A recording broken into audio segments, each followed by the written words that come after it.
kayak menyadari, oh my god, ternyata aku masih punya keluarga yang bisa fulfill my life. Dan selama ini aku nggak kenal loh, ternyata paman aku ini gini loh orangnya, bibi aku nih begini, ternyata lingkungan aku tuh sebenarnya kayak gini. Kerasa nggak, Kak?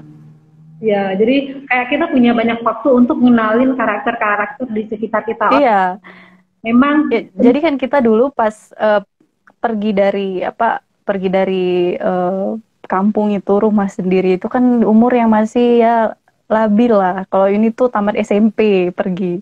Jadi ya, pas balik ke sini tuh kayak kita melihat lingkungan itu kok beda ya ininya. View kita itu jadi beda, cara melihat kita jadi beda ya kan. mungkin karena Dan akhirnya karena kita karena karena kita juga tadi udah semakin dewasa gitu, semakin udah belajar, ah, ya betul, makin dewasa makin view-nya makin luas. ya, Terus karena kita tadi udah punya pengalaman kalau hidup dengan orang asing, hidup jauh itu gimana gitu. Jadi pas balik ke sini kita jadi kayak punya keyword gitu, Kak. Ya, ya. nanti kalau seandainya nih saya kembali lagi ke tempat yang seperti itu, di antara orang-orang asing, mungkin kita akan lebih wise, kita akan lebih tahu gimana sih menghadapi ini gitu. Ya enggak? Jadi kita udah kayak lebih strong gitu menghadapin orang. Dan Right. kalau kakak sendiri kayaknya udah ngerasa bahwa uh, 12 tahun ya merantau ya, 12 tahun itu kayak penuh dengan berbagai macam problematika gitu ya. Mulai dari terusir banyak sekali lessons yang gitu kan. Jadi ngerasa bahwa kita menjadi lebih wise untuk melihat hidup. Jadi kalaupun nanti kita akan kembali, maksudnya kita kita kan nggak tahu ya apa namanya, kayak kita nggak tahu ke depan gimana. Mungkin nanti di satu titik kita juga akan kembali merantau ya. Mungkin 1 tahun ini Allah kasih untuk kita untuk kayak punya banyak waktu dengan keluarga, dan sebelum akhirnya kita kembali melangkah, tapi kita udah kayak punya source dalam diri kita. Kita kayak udah pernah punya ilmu. Saya sudah pernah melewati hal yang lebih parah dari ini. Jadi ngerasa bahwa Iya. apa, kita belajar. Sebenarnya yang paling banyak kita pelajari dari hidup adalah experience kita berhadapan dengan siapapun itu adalah lesson. Jadi berharap bahwa orang-orang yang hadir dalam hidup kita itu adalah dia ngajarin kita salah satu lesson dalam hidup, bahwa ya yeah, this is life. You're gonna find a very much lot of different people. Jadi orang banyak kali datang masuk kita, sebagiannya menjadi anugerah dan sebagiannya lagi menjadi pembelajaran, mungkin kayaknya gitu. Jadi kayak buat kita Iya, kayak, bener-bener. jadi ada yang ngelukain kita kan nggak. Tapi kayak sekarang udah sering banyak baca buku ya. Jadi kayak punya banyak waktu lah untuk self healing gitu. Jadi udah EGP, apalagi dengan kita usia kita Uni, kalau di kampung, oh my god, Enggak, aku ini masih 17 ya, sorry. kakak 18. Jadi udah ditanya katanya Uni. Enggak. Jadi sekarang udah lebih Aduh. ngadepin orang-orang pertanyaan semacam itu, gue udah luas banget gitu. Udah senyumin paling nangis, doakan. Atau gini aja, Uni, ada calon gitu. Ada calon ya. Dan sebenarnya kalau kalau ngomongin masalah itu ya, ini pribadi nih. Masa yang kayak kita lagi apa ya, lovebird-nya, lagi berbunga-bunganya, lagi kayak antusias, ya ampun nikah gitu loh, tuh sebenarnya sekarang tuh udah lewat sih. Ya. Nggak tahu ini normal atau enggak ya. Aduh, Kayak udah lewat. Jadi kok ini kita. prioritasnya itu kayak lebih, sekarang udah lebih realistis sih, Kak. Jadi itu kan something yang ya jodoh ya. Jodoh itu kan sesuatu yang udah pasti. Ini masalahnya akan ketemu kapan dan siapa, itu kan masalah waktu aja gitu. Jadi kayak lebih realistis, seandainya nih Iya, kita akan di fase itu, kira-kira kita siap nggak? iya, Kan jadi lebih, malah lebih sekarang kayak lebih mikir ke situ. Ini kayaknya aku masih kurang deh, ini ilmunya, ini pengalamannya, atau ini how to manage this gitu. Lebih belajar ke situ. Dan itu lebih menyenangkan ternyata. Jadi kita nggak kepikiran kan dengan komentar-komentar netizen. betul ini. Jadi akhir-akhir ini tuh kakak sekarang lagi ikut kajiannya. Ikut nggak kajian Ustadz Nuzul Zikri Hafizullah? Siapa? Ustadz Nuzul Zikri Hafizullah Nuzul Zikri. yang Sering. yang kajian wanitanya, tapi beliau kan punya Tapi kajian nggak ada wanita. sih. Iya, kajian Mm-mm. wanitanya setiap Senin. Jadi Nggak ikut. Belum. udah 27 episode. Ya gitulah. Oh my God. Kupas 25. tuntas ya. Iya, jadi kayak sekarang bumping di situ gitu. Mm-mm. Jadi kalau dengar beliau ceramah itu, aduh, masya Allah, luar biasa sekali. Jadi kayak kepingin nikah, Dapat. dapat banget. Kan beliau ini suka juga sih, beliau kan lebih gini ya, lebih moderat gitu, lebih kayak knowing millennials lah kalau nyampein ini kan, nyampein materi gitu. Nah, habis itu beliau How caranya, sih Dan? ya, yang kajian wanita ya. Jadi tulisnya aja Ustaz Mm-mm. Dikri kajian wanita itu, ya Allah, kita kayak dibikin baper banget. Ada satu quote beliau yang Baper apa?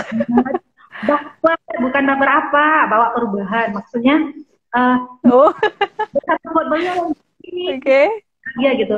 Nikah itu bukan tentang usia katanya, tapi tentang rasa, siap enggak gitu.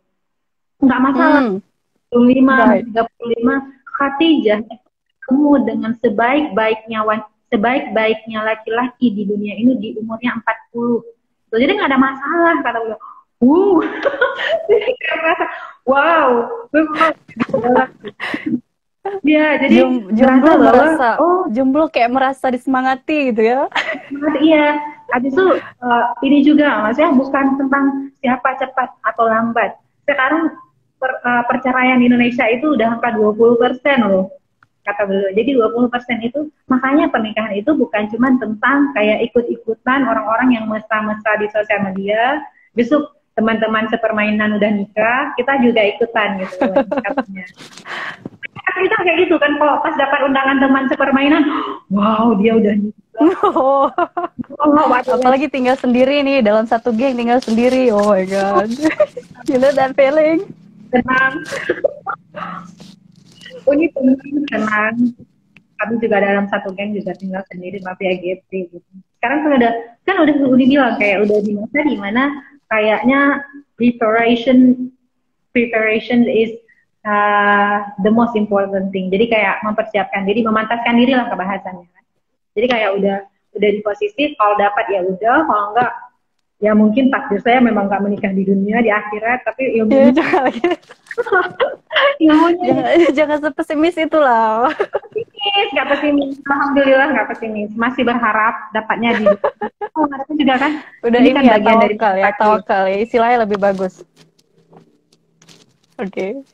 udah tahu udah pernah Iya, dan konoah tuh enggak, jangan gitu juga lah, nanti siapa yang kelihatan langsung gimana gitu, jangan. Kita enggak. tetap punya ini ya, punya filter masing-masing. Kita sudah punya prioritas ya, kita kayak punya prioritas. Jadi kan, tapi yang penting ilmu gitu. Jadi kayak kata Ustadz itu, ini ngerasa takut nggak sih? Misalnya kayak sekarang berita-berita kan kayak ngebahas tentang perceraian, angka perceraian kan selama pandemi itu naik kan. Belum lagi kalau kita lihat ICOS yang International Study of Aceh and Indian Ocean Study itu katanya setidaknya 1,5 jam sekali terjadi perceraian di Aceh. 1,5 jam loh ini. Di Aceh? Di Aceh? Ya, jadi selama 2016 sampai 2019 itu Uni ada 21.200 kasus. 21.000. Masya Allah ya, Masya Allah sekali. Iya. Tapi jadi ini enggak, kita jadi curious ya enggak? Why gitu ya kan? Ya, jadi pertanyaannya kita kan akhirnya jatuhnya ke situ. Why gitu kok bisa? Akhirnya kan kita cari tahu nih. Ya. Jangan sampai itu loh makanya. Karena purpose of marriage akhirnya kan jadi ambiar kalau berakhirnya kayak gitu. Ya, jadi makanya mungkin kayak kita juga jadi belajar kan, maksudnya ini what's going on gitu. Dan kata Ustadz Nuzul Zikri itu 50%, Mm-mm. 50 sampai 60% itu ternyata hulu pun laki-laki perempuan yang menggugat cerai suaminya gitu. Oke. Ya, jadi kan ada Penyebabnya? why gitu. Kebanyakannya sih katanya Mm-mm. Ya. salah satunya adalah komunikasi. Ya, Oke. kasih kemudian mungkin nafkah gitu ya. Terus di kajian yang wanita, di kajiannya yang Ustadz Nuzul Zikri bilang wanita adalah pahlawan keluarga, itu mungkin kayak jadi trending sekarang. Misalnya perempuan kan kita sering Mm-mm. berbicara media, gitu. Terus kita nggak kanaah ya, kayak uh, kita nikah, kata Ustadz Nuzul Zikri itu kehancuran Bani Israel adalah karena wanita, dan ternyata pembahasan ke bawahnya adalah wanita-wanita Bani Israel ini kadang-kadang menikah dengan laki-laki yang miskin, tetapi menuntut suaminya untuk seperti menuntutnya istri-istri orang kaya gitu. Jadi kita udah kebanyakannya mungkin sekarang kita jadi kayak udah karena anggaran, Mm-mm. misalnya kayak kita punya perhimpunan, terus perhimpunan kita itu teman kita beli baju baru, kita nanti pulang ya minta baju baru juga sama suami gitu. Mungkin ada hal-hal itu yang banyak terjadi perceraian, mungkin juga gitu. Selain dari komunikasi kan kita tahu bahwa kalau misalnya kita juga kayak nonton Dokter Aisyah Dahlan, itu beliau kan bilang bahwa ternyata ada banyak sekali faktor perbedaan antara komunikasi laki-laki dan perempuan yang seringnya berakhir dengan konflik. Dan salah satu laginya yaitu itu kita kurang qanaah nanti. Ya, ya nggak sih Bumi? Kita misalnya ngerasa nggak sih ternyata sosial media ini juga kayak jadi toksiknya untuk kita, karena kita kayak kepingin show off gitu. Kalau teman kita punya ini, kita juga kepingin punya ini. Nah, kebanyakannya sih kayak Ya, dan tuntutan berlebihan terhadap suami. Ternyata suami kita mungkin kayak sekarang kan pandemi, banyak sekali orang-orang yang struggling untuk makan aja susah. Nah, ditambah lagi dengan tuntutan-tuntutan ya para istri yang luar biasa, kata Ustadz itu. Jadi kalau mau jadi pahlawan keluarga, betul-betul. jadilah qanaah, kata beliau. Aduh, pokoknya kalau dengar Ustadz itu bicara udah jadi istri soleha se-Indonesia. Ya, soalnya kan dia keren Amin, banget. mudah-mudahan ya. Tapi Ya, apa ya? Ini pengaruh juga sih, Kak. Apa? Hmm, Sosial media ya kan. Kita following kita nih, kita ngikutin siapa. Jadi kan sekarang yang paling banyak berpengaruh itu kan para influencer, artis ya kan, selebgram gitu. Itu kan mereka mostly ya banyak sih yang positif, yang kayak kasih ilmu apa gitu. Tapi kebanyakan kayak showing off their lifestyle, ya, ya enggak? ya, Dan kita nih kalau misalnya ada orang-orang yang memang follow gitu beberapa public figure tersebut, itu mereka secara nggak sadar sih karena tiap hari itu kan konsumsinya. ya. Oh ternyata kalau misalnya mau pakai skincare tuh ini bagus nih. Yang awalnya Akhirnya padahal kita ya dikit aja gitu budgetnya untuk skincare, tapi karena terpengaruh oleh public figure bla bla bla, cobalah gitu.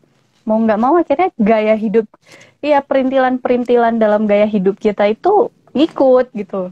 pada Rasa nggak? Tapi apa ya? Uni pribadi nih, efek kita kemarin pandemi juga di rumah aja bikin kita tuh ternyata kebutuhan aku itu cuman ini doang loh.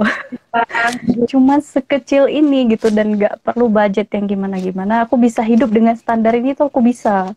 ya, jadi Tapi why gitu waktu kita punya society, ya, jadi kok malah naik standarnya ya kan? Jadi menurut ini sih kita perlu filter following lah. ya, Itu toxic juga itu toxic. banget. Jadi misalnya kayak beberapa hal yang itu tadi mungkin, jadi kayak toksik untuk kita. Misalnya ternyata suami kita nggak mampu di situ, tapi kita maksain karena ya teman-teman sepermainkan kita udah pakai itu. Jadi ngerasa sih sebenarnya banyak banget toksik di media sosial juga. Jadi itu juga makanya kita perlu wise. Makanya dari tadi kita akan bahas ternyata berpengaruh nggak sih dalam hidup kita, banyak sekali pengaruhnya. Ya itu makanya kata Ustadz Nuzul Zikri tadi, sebaik-baik perhiasan bagi wanita adalah qanaah. Maka kalau mau jadi pahlawan keluarga itu adalah menjadi qanaah. Dan ngerasa gak sih ternyata banyak sekali dari kita sendiri, kakak sendiri ngerasa bahwa kita itu kurang sekali qanaah. Jadi pandemi ini ternyata ngajarin kita kayak kakak sendiri kayak how to kayak starting untuk meminimalisir hidup. Jadi ini perlu nggak sih? Ini butuh atau sekedar kepingin menuhin ego aja agar dianggap orang gue mampu gitu. Atau ini perlu nggak sih? Atau cuman karena ikut-ikutan orang-orang yang di media sosial kita. Jadi sekarang kayak udah starting to minimize life.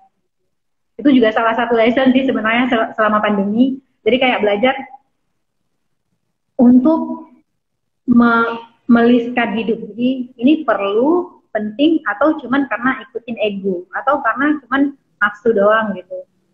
Tiap itu, kita ngerasa gak sih ini dulu, kalau dulu kita kayak pingin banyak sekali baju, dan sekarang ini tahun ini bisa dihitung tangan. Kalau dulu kalau ke tempat bakal baju itu kan bisa jahit sendiri. Jadi kalau ke bakal baju itu, kalau ke toko kain itu bisa hilang ingatan tuh nih. Bisa beli sampai 4 atau 5 gitu. Nanti jahit sendiri.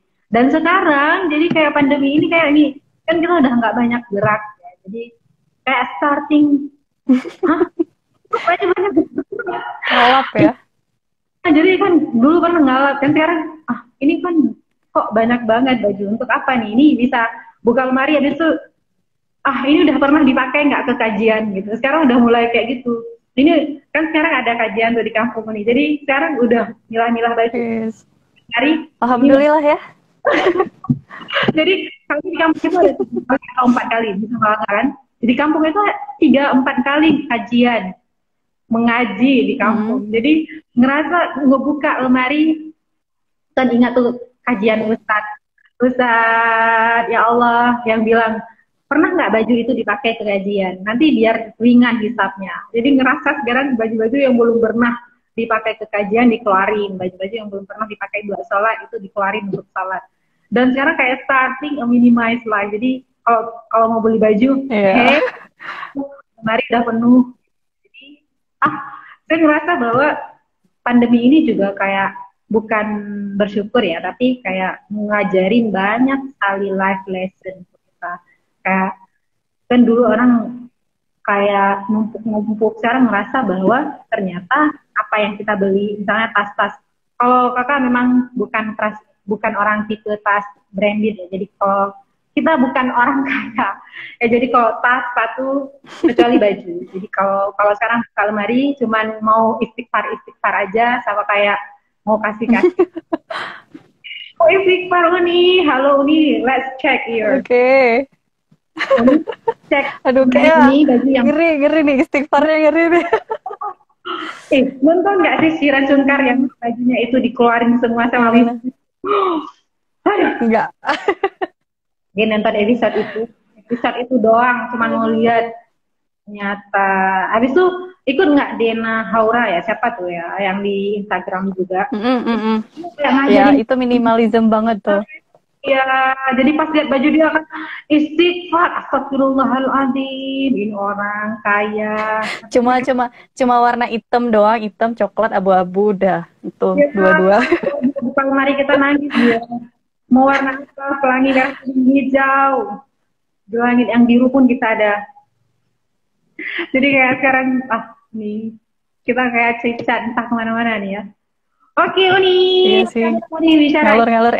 Tuh bentar nih terakhir, last tadi toxic. Ini progres. No. Kayak harapan ke depan itu, ini kan udah mulai tahu lah. Ini sebenarnya aku pengen ke depan itu, meskipun misalnya kalaupun mau punya bos gitu, atau kerja di bawah orang lain, ataupun mau buat corporate, usaha sendiri atau mandiri, terserah lah. Tapi apa kira-kira nih harapan kakak for the next level? Kalau kakak sih kayaknya kepingin jadi bos. Enggak. Nggak ada kepikiran collab gitu. bikin brand apa, kan Yo, sama-sama suka fashion. yo, yo, Un. Yo, Oh, ya kita memang orang-orang keras kepala yang nggak bisa diatur orang gitu. Itu ya.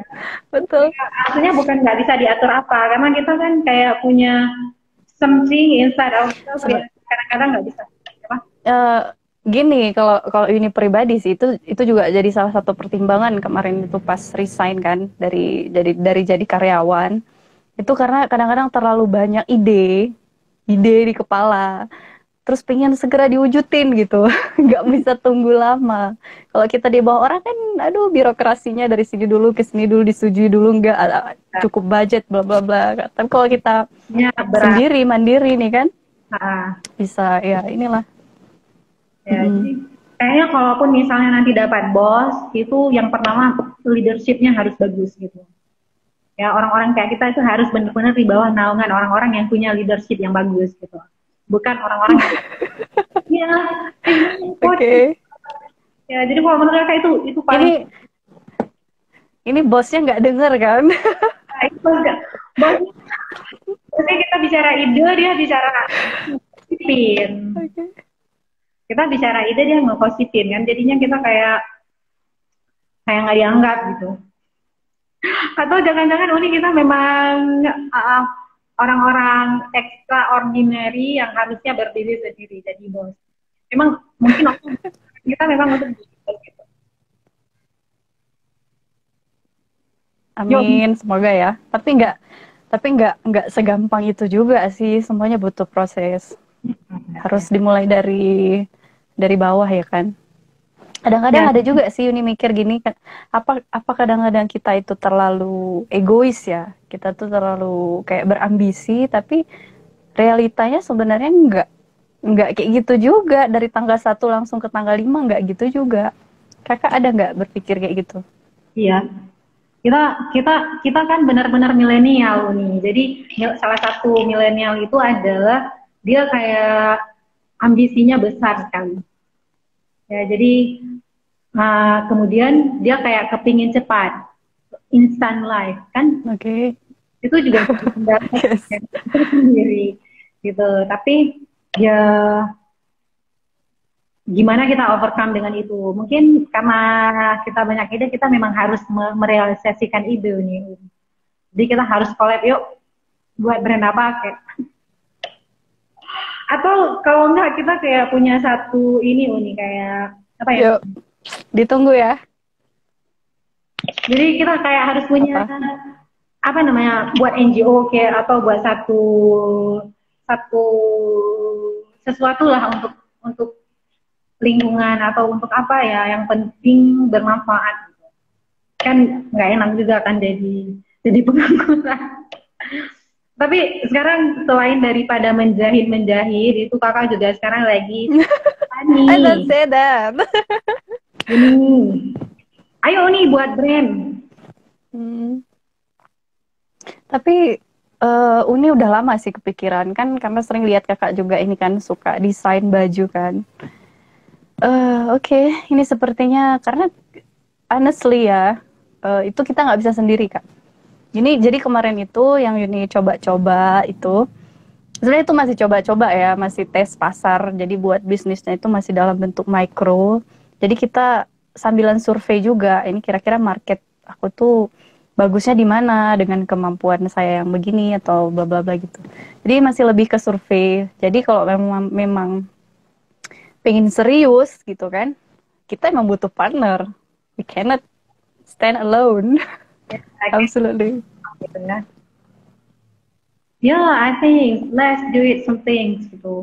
Jadi kayak kita kan nggak bisa sendiri, kita kan butuh partner juga, partner kerja. Kemudian orang-orang yang seide, kita sevisi nggak sih gitu. Jadi ya let's do it. Oke. Ganbate. BTW ini biar biar kita tutup. Tadi ngomonginnya masalah toxic people. Please your conclusion. Oke, jadi kalau misalnya bicara Udah kemana-mana. iya kita udah kemana-mana ya. Jadi kalau kami sendiri ya. Jadi setidaknya ada beberapa indikasi kalau misalnya kita memang berada di toxic. Kita orang itu toxic nggak sih sama kita? Ya misalnya dia maunya senang-senang aja sih nggak sama kita. Kalau misalnya dia lagi butuh dia datang, kemudian kalau nggak butuh, lu siapa, gue siapa gitu ya. Kemudian uh, dia suka kali nipu, ya itu memang orang-orang yang toxic yang harusnya nggak ada di sekitar kita. Kemudian orang yang selalu merasa dirinya paling benar gitu, ya. Atau jangan-jangan kita bagian pada itu gitu, ya. Kemudian Ana wa ana ya. ya orang itu juga salah satunya ana wa ana. Jadi semuanya aku lah ya. Nah, jadi kalau udah dengan orang-orang kayak gitu, kalau misalnya memang nggak bisa overcome, just go, let it go. Ya kita kayak jangan. Aku yang paling ngerti, aku yang paling bisa, aku yang paling tahu. Jadi kalau udah kayak gitu, ya udah nggak usah ngabisin ide kita dengan orang-orang kayak gitu. Just go out ya. Kalau misalnya nggak bisa overcome, keluar dari situasi yang seperti itu, cari tempat-tempat yang memang supporting us ya. Jadi orang-orang nggak cuman perlu kita kalau lagi butuh, tapi sama-sama kayak jadi teman-teman yang benar-benar kayak ngebangun kita. Dia bukan orang yang pesimis, tapi ketika kita mengatakan ide, dia jadi kayak supporter kita, bukan orang yang mematahkan ide kita, tapi kayak membangun gitu ya. Terus kita kalau misalnya di toxic environment ya, jadi saya udah benar-benar kayak aku nih tipe orang yang udah beberapa tempat kerja ya, jadi udah banyak banget pengalaman dengan orang-orang yang seperti ini, dengan bos yang bossy ya, bukan bos yang bukan orang yang leadershipnya bagus ya, dia nggak bagus di leadership, dia ngerasa bahwa dia paling benar, bossy dan nggak nerima ide orang, kemudian di lingkungan yang bossy behavior ya, yang sukanya kalau salah bicaranya di belakang bukan di depan, padahal dalam satu lingkungan kerja harusnya kalau punya masalah ya diselesaikan, bukan digosipkan. Itu benar-benar enggak sangat. Terus kalau tanya kakak gimana? Kalau misalnya udah nggak mampu sama kayak saya, itu tulis resign happily, write a resign letter happily. Tulis aja surat resign. It's okay ya. Tapi kalau misalnya belum siap, ya jangan. Tapi kalau misalnya memang di sana, itu kayak ganggu mental health kita, kayak nge-disrupt our inner peace, itu udah tempat kerja itu kayak tempat menyeramkan. Udah kita malas-malasan pergi ke situ. Udah nggak tenang aja di situ bawaannya.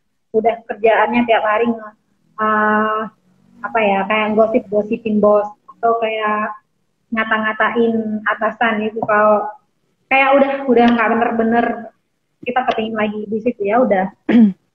Ini ya jadi sumber dosa gitu ya. Sumber dosa. Padahal kita numpukin dosa tahu di situ. Padahal kita kan kerja itu bagian daripada ibadah kita dengan Allah. Kita kepingin bahwa kan orang yang terbaik adalah orang yang menghasilkan orang yang menghasilkan dari tangannya sendiri dia, sehingga dia nggak minta-minta ke orang. Gitu. Kita ke sana kerja akan menghasilkan nafkah yang halal untuk hidup kita. Terus kalau misalnya ke sana cuman buat ngata-ngatain bos, buat bikin rusuh, buat jadi tempat-tempat gosip yang nggak penting, ya it's better to go out. Banyak tempat lain yang dikasih sama Allah. Rizki Allah, bumi Allah itu luas. Jadi jangan takut untuk keluar dari tempat yang. Dan Allah yang jamin rizki kita. Dimanapun kita berada. Kita tidak akan bertemu dengan kematian kita sebelum Allah tentukan rizki kita. Jadi, it's okay. Mungkin you don't belong. Dari tadi saya bilang, mungkin you don't belong to there. Ya. You belong to somewhere else. Kita mungkin memang diciptakan Allah bukan untuk kita udah nggak bisa overcome dengan itu. Jadi ya go out and try to find. Life is too short ya. Life itu singkat sekali. Jadi jangan habiskan hanya untuk mendengar gosip-gosip yang nggak penting. Hanya untuk ngabisin energi kita dengan marah-marah, dengan berbagai hal-hal yang tidak disukai agama, cuman karena kita kerja di situ. Ya, kalau kakak sih seperti itu. Right. Ya, absolutely agree. Ya, ini gimana? Yes. Kalau ini satu aja sih, just make sure we are not the one That simple. Ya, jadi kita bener orang yang seperti Ya itu. kan? Jadi kita bukan orang-orang yang Iya. orang lain. Oke, BTW, hmm, Hmm? iya, karena kalau misalnya lingkungan gitu kan, orang itu nggak sepenuhnya semua bisa kita kendalikan, tapi minimal ya kita pribadi jangan jadi orang kayak gitu, ya kan? Kadang-kadang ini aja merasa tuh, kalau misalnya kita cerita nih sama teman, rada-rada ngeluh dikit, atau rada-rada ngomongin orang dikit, setelah itu mikir lagi tuh, aku kira-kira toksik nggak tadi ya buat mereka gitu. Kan jadi, ya self-reflection Ya, lah. salah satu indikasi orang toksik itu adalah dia suka ngeluh. BTW berapa jam udah nih dari tadi? Ya, apa? Mm-mm. Jadi ya gitu deh. Udah nyampe sejam Kak di kita ngobrol. Udah lebih ya? Udah lebih nggak tahu nih. Kok kita kayak seru banget ya? Oke, it's okay. Sambilan temu kangen juga ya kan? Nggak Ya pernah udah ngobrol lagi. ya. Nah, jadi itu nih. Kalau misalnya kakak ya tipenya gitu. Kalau misalnya memang udah nggak bisa tahan, udah kayak bener-bener bikin unek-unek tiap hari. Kalau mau mandi rasanya, oh kayak nggak enak banget pergi kerja ya udah. It's better to go out. Karena itu kayak ngerusak inner peace kita. Kita udah nggak bahagia di situ, udah berdosa karena ngata-ngatain bahwa sudah rezekinya nggak berkah karena kerjaan kita kayak ele-elean. Habis itu menderita lagi. Itu yang paling tidak menyenangkan. Ya kan, gue ngerasa kan, maksudnya selama 2 tahun itu ngerasa nggak sih bahwa ternyata itu benar-benar bikin inner peace kita itu terganggu. Kan kayak ngebahagiakan kita. Tempat kerja itu harusnya tempat yang buat kita you want really kayak kepingin banget bangun Ya, lebih betul. pagi, tiap saat dan lebih. Terus kalau udah sampai di sana tuh nggak mau pulang gitu. Harusnya tempat kerja kayak gitu kan. Tapi kalau misalnya udah mau pergi aja udah malas, habis itu ngerepet sendiri di rumah, mandi sambil ngata-ngatain bos, oh no, just go out, you don't belong there. Jadi ya berdoa aja dan mungkin yang paling penting adalah mungkin kayak kita Uni kan kita nulis surat resign itu kayak kita nulis surat resign itu sampai sampai sekarang itu pertanyaan emak di rumah itu kenapa resign, keluarga semua Hmm. adik kenapa resign gitu. Ya nggak bisa dijelasin kan kayak nggak bisa juga ngurusin orang lain. Iya, jawab aja gini, I will find a better place gitu. Ya jadi ya gitu, makanya aku pikir dan bumi Allah itu luas. Salah satu yang selalu emak kami bilang adalah bumi Allah itu luas dan kita tidak akan bertemu dengan kematian kita sebelum rezeki kita itu dituntaskan. Itu jawaban yang paling membuat kami bahagia ketika pertama kali kami resign. Ya, jadi kami merasa bahwa this is my life, this life is short, I want to be whatever I want. Saya kepingin menjadi apa yang saya mau dan I can freely choose ya. Jadi saya kayak punya kebebasan untuk memilih where I am to be and with whom I want to be. Jadi kayak ngerasa punya nggak ada masalah dengan siapapun gitu. Jadi orang tua juga dikasih pengertian. Oh, ini gimana sih waktu resign? Orang tua sekeliling maksudnya. Shock nggak sih? Apa tuh Kak? Pas resign orang sekeliling Eh, nggak shock karena emang udah selama perjalanan di sana itu orang tua tahu persis jatuh bangunnya. udah tahu. Jadi sebenarnya udah lama sih disuruh ya udah cari tempat lain aja gitu. Cari komunitas yang lain gitu kan. Ya udah. Itu momen pas banget momennya. Oke, bismillah, udah. Jadi orang tua juga kayak ngedukung ya. Jadi who cares ya? Mm-mm. Mm-mm. Ya, jadi Ya kayak dia santai aja, udah jauh lebih tenang sekarang. Iya, jadi kayak kakak juga benar. Habis itu sekarang yang paling bahagia adalah salah satu statement dari emak itu waktu emak bilang, ah, Mm-mm. "Ana puji kepo nggak nangan lo." Jadi maksudnya udah nggak apa-apa, dia mungkin memang dibawa pulang, dia punya waktu untuk kayak berbakti gitu, kayak punya waktu dengan orang tua. Jadi ngerasa dihargai. Iya. Iya, that's the point. Mungkin ya itu tadi. Kita hanya dan faith mungkin ya Uni ya. Faith itu yang mungkin ya yang harusnya kuat ketika kita kayak tadi keluar dari salah satu institusi atau institusi yang udah kayak Kadem kan udah lama sekali berkecimpung di situ. Jadi udah udah kemana-mana dari situ. Mungkin ada satu hal yang mungkin ketika orang, hah, kok akhirnya keluar gitu. Padahal udah kemana-mana dari situ, kan jadi pertanyaan juga. Terus uh, what next gitu, apa setelah ini ngapain gitu, mungkin orang-orang juga pertanyaan gitu, tapi sekarang udah kayak I don't care what the people care about me, I care about myself.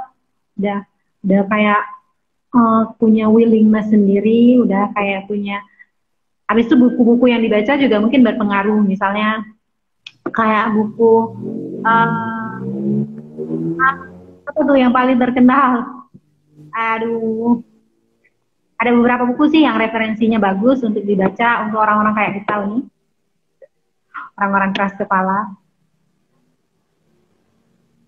Ya, beberapa buku udah lupa, sampai sampai lupa tadi karena bukunya saking seringnya dibaca. Misalnya kayak buku Jangan Buat Masalah Kecil Menjadi Besar gitu. Pernah baca nggak Buni buku itu? Nanti mungkin kita bisa bahas buku itu nih. Ini pernah baca buku Jangan Buat Masalah Kecil Menjadi Besar. Itu bagus. Terus kayak buku apa ya yang sekarang lagi saya Oh baca. iya iya, tahu-tahu tuh. Boleh, menarik. Ya kan? Buku itu kan kayak maksudnya dia Ya. tulisannya kayak hal-hal kecil yang sebenarnya harusnya nggak jadi concern kita, tapi kita jadi concern banget dengan itu. Misalnya kayak masalah kecil di pagi hari sampai seharian kita bawa beban beban itu sampai sore gitu. Padahal harusnya sudah bawanya sampai kita tidur lagi. Kan tuh bagus. Mungkin nanti kita punya waktu untuk ngebahas buku itu nggak sih, Bun? Ini udah kemana-mana nih.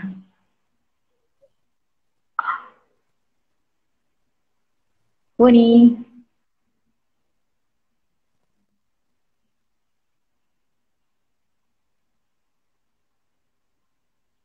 Oke. Boleh Kak, ini jaringannya nih udah parah banget nih. Gak tahu, susah banget sih di sini kalau mau live, mau Zoom gitu. Maklum lah ya. Ya Allah, itu aja udah nyambung aja udah bahagia. Nah, itulah Bun. Jadi nanti kita buat sesuatu deh Un nanti yang kira-kira bermanfaat apa kayak sesuatu.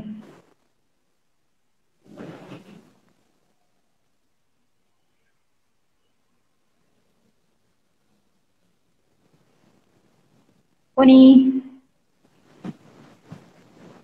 jaringanmu bermasalah. Nih, nih. Nah, jadi itulah tadi ya pembahasan kita tentang toxic people dan Halo. toxic Yes. environment. Jaringan nih Kak, parah banget, Ya parah Allah, banget. Ya, iya, jadi dari tadi pokoknya berbicara. intinya gitu ya. Nanti ya kalau sebenarnya bisa bisa dielaborate lagi sih dengan pembahasan-pembahasan lain. Ya, Tapi nanti ya kita bahas di next session. Nih semoga aku segera berpindah habitat yang jaringannya tuh cepet. Aduh susah banget di sini. tapi nggak bisa dibahas di sini ya. Okay, Sebenarnya, thanks for your time, sister. yes, you too. Thanks. Nanti kita akan bahas lebih banyak lagi. Mungkin nanti kita punya waktu untuk ngebahas buku ya. Karena kayaknya kita harus bermanfaat lah hidup.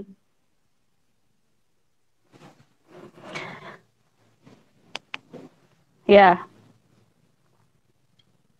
Oke Uni, thank you for time, thank you untuk yang udah dengar cerita kita ya, udah entah apa yang Oke, boleh. kita udah bahas banyak banget tentang toxic people dan toxic Sepertinya, environment. ya, seperti Dan kita harus gimana mengakhiri ini segera. to overcome with this, Oke. ya. Thank you Uni for your time, really love it.